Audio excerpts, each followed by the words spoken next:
अस्सलाम वालेकुम स्टूडेंट्स, मेरा नाम शबाना यास्मीन है।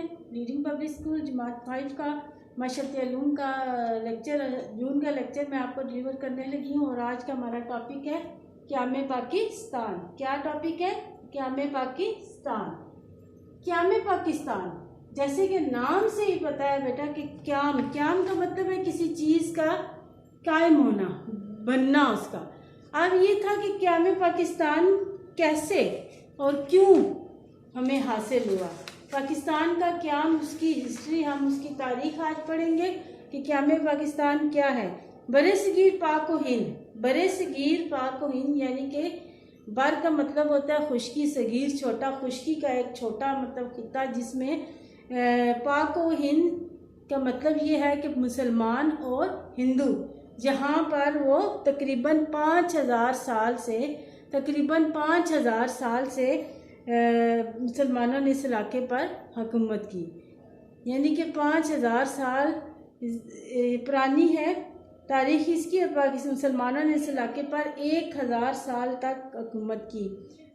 पुर्तगाली पहले यूरोपी बाशिंदे थे जिन्होंने वहाँ बरसगीर में तिजारत करने के मंसूबे से वो लोग, उन्होंने इजाज़त ली और अपनी 9 आबादियाँ बनाई। 9 आबादियाँ यानी कि छोटे छोटे इलाके उन्होंने बनाने शुरू कर दिए और वो वहाँ पर आकर आबाद हुए। यानी कि वो इस तरह वो आए थे कि इस बरसगीर में तिजारत करने के असूल के मुताबिक उन्होंने वहाँ पे अपने कारोबार कायम करने की इजाज़त लेकर वहाँ पर उन्होंने क़याम करना शुरू कर दिया। फिर उन्होंने क्या किया कि वहाँ पे जब अपने मराकज़ यानी कि अपनी थोड़ी सी मजबूती ज़ाहिर कर चुके, तो उन्होंने वहाँ पर जो रहते थे रियासतें मतलब छोटे छोटे इलाके थे, उनके साथ उन्होंने जंग शुरू कर दी। क्या शुरू कर दी? जंग शुरू कर दी और उन इलाकों पर कब्ज़ा करना शुरू कर दिया। आस्ते आस्ते ये चीज़ बढ़ती गई, तो क्या हुआ कि उसका नतीजा ये निकला कि 1857 यानी 1857 की जंग आज़ादी का आगाज़ हुआ। तो वहाँ की जो रियासतें थी उन्होंने मिलकर आज़ादी हासिल करने के लिए जंग शुरू कर दी। और ये जंग किसकी पॉलिसियाँ थी? इस जंग में ब्रिटिश ईस्ट इंडिया की पॉलिसियों ने बरसगीर को बहुत मुतासिर किया। यानी कि उनकी जो बनाए हुए रूल थे उन्होंने मुसलमानों को बहुत मुतासिर किया। और उसके आखिरी जो मुग़ल शहनशाह था, बादशाह था, बहादुर शाह ज़फ़र को हुकूमत से बरतरफ कर दिया गया। यानी कि उनको बेदखल कर दिया गया, कैद में डाल दिया गया। और वहाँ पर किन्होंने, बरतानवी हुकूमत ने, बरतानवी लोगों ने क्या किया, वहाँ पर कब्ज़ा कर लिया। वो भी ताजर की सूरत में वो उस बरसगीर में दाखिल हुए थे और मुसलमानों की कमज़ोरियों से फ़ायदा उठाकर उन्होंने क्या किया, उसके ऊपर अपनी हुकूमत कायम कर ली। और इस जंग आज़ादी की वजूहात क्या बनी थी?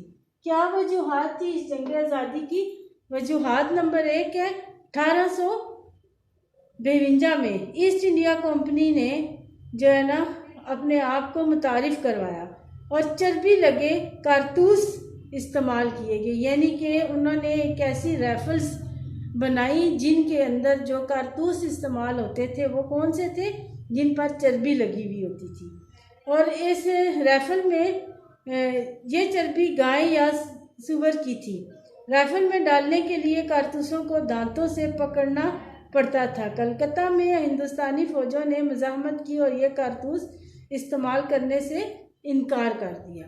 पहली वजूहात ये थी कि जो उन्होंने कारतूस बनाए हुए थे उनको उन फ़ौजियों ने इस्तेमाल करने से इनकार कर दिया। इसी तरह ये बगावत का सिलसिला कानपुर, लखनऊ, झांसी और दीगर मकामात तक फैल गया और हिंदुओं और अंग्रेज़ों ने हिंदुस्तान में अंग्रेज़ों के ख़िलाफ़ बहादुरी की कोई बाज़ वजूहात की बिना पर वह नाकाम रहे, क्योंकि अंग्रेज़ हुक्मरान इनसे कई गुना ज़्यादा ताकतवर थे। और इस नाकामी की वजह क्या है? इस नाकामी की वजह अंग्रेज़ों ने बगावत को कुचल दिया, क्योंकि यहाँ पे सिर्फ मुसलमान ही नहीं, हिंदू भी थे। हुआ ये कि उन्होंने हिंदुओं को कुछ लालच देकर उनको अपने साथ में ला लिया और आपस में ये लोग लड़ने की वजह से यहाँ पे इनको नाकामी हुई और इस तरह अंग्रेज़ इनकी हुकूमत जो है ना कायम होगी। दूसरा हमारा टॉपिक है ईस्ट इंडिया कंपनी का खात्मा।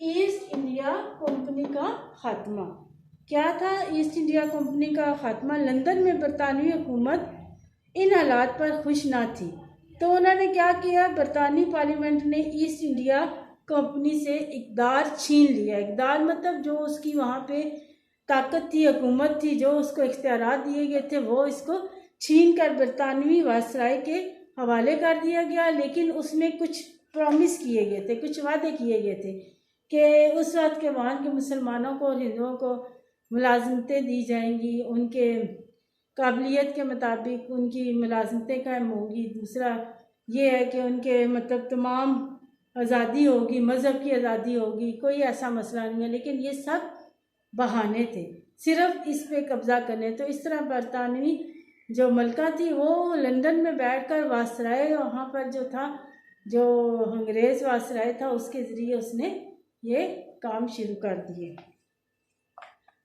अगला टॉपिक हमारा क़याम पाकिस्तान का सफ़र, यानी कि असल टॉपिक हमारा ये है कि क़याम पाकिस्तान का जो सफ़र है वो कैसे शुरू हुआ और किन वजूहात पर इसको स्टार्ट किया गया है। बच्चों तो ये एक यहाँ मैं आपको ये बता दूं कि ये सफ़र ऐसे नहीं था, यहाँ से 1 2 3 4 5 करते करते यूँ मुसलमान जो एक बहुत बहादुर कौम थी, मुसलमान एक बहादुर कौम थी। अब हुआ ये कि उनको ये कोई बताने वाला, उनके अंदर की सोई हुई सलाहियतों को किसी ने भी नहीं जागर किया। वो अंग्रेज़ों के बाद हिंदुओं के इनके नीचे दबाव में आते, क्योंकि मुसलमानों से ना उनकी अच्छी ज़मीनें छीन ली गई, उनके कारोबार छीन लिए गए। यानी कि सर सैयद अहमद ख़ान जो एक अजीम रहनुमा थे मुसलमानों के, उन्होंने अपने ख्यालात का इज़हार यूँ किया था कि कोई ऐसी बला आपको पता है ना, जिसको आप जिन या चुड़ैल कहते हैं, हाँ, कोई ऐसी बला ऐसी ना थी जो आसमान से उतरते हुए उसने किसी मुसलमान का घर ना देखा।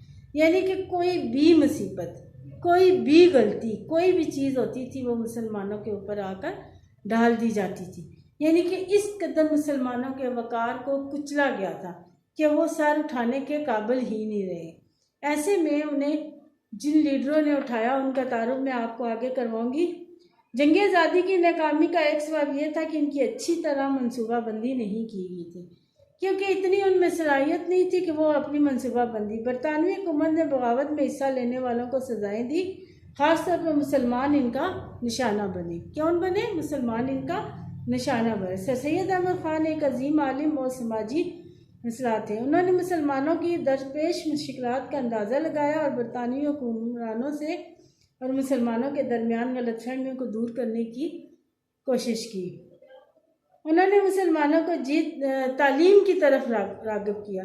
उन्होंने मुसलमानों को उस वक्त उनका जो हदफ था, उन्होंने कहा मुसलमानों में, क्योंकि उनके लिए स्कूल के रास्ते, सरकारी नौकरियों के रास्ते सब बंद कर दिए गए थे, तो उन्होंने ये मशवरा दिया मुसलमानों को कि अपने बच्चों को ज़्यादा से ज़्यादा तालीम की तरफ राग़िब किया उनको, और उनको उनका खोया हुआ जो मकाम है वो उनको याद दिलाया। और बरतानवी हुक्मरान जंग आज़ादी की वजूहात को समझे और मुसलमानों के साथ अपना रवैया नरम करे। यानी कि ये जो जंग हुई थी 1857 की, इसको मुसलमानों को ही कसूरवार ठहराया गया था। तो बच्चों ये था आज हमारा। अभी मैंने आपको हाफ ये बताया कि क़याम पाकिस्तान क्या। जैसे जैसे हम आगे बढ़ेंगे आप खुद देखेंगे कि कैसे मुसलमानों ने दोबारा से अपनी अंदर की सलाहियतों का इजाफ़ा किया और किस तरह उन्होंने अपने मकसद को हासिल किया। और इसमें उन लीडरों का भी नाम आएगा, जैसे कायद-ए-आज़म लामा इकबाल का कैसे आएगा नाम? लामा इकबाल कैसे आएगा कि उन्होंने एक ख्वाब देखा। जैसे आप कोई ख्वाब देखें कि मैंने आज इतना अच्छा ख्वाब देखा, फिर इसको पूरा कर लेंगे।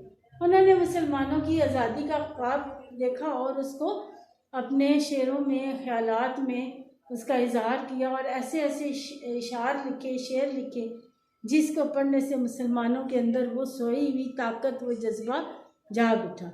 और इसकी तकमील के लिए कौन आए? कायद-ए-आज़म।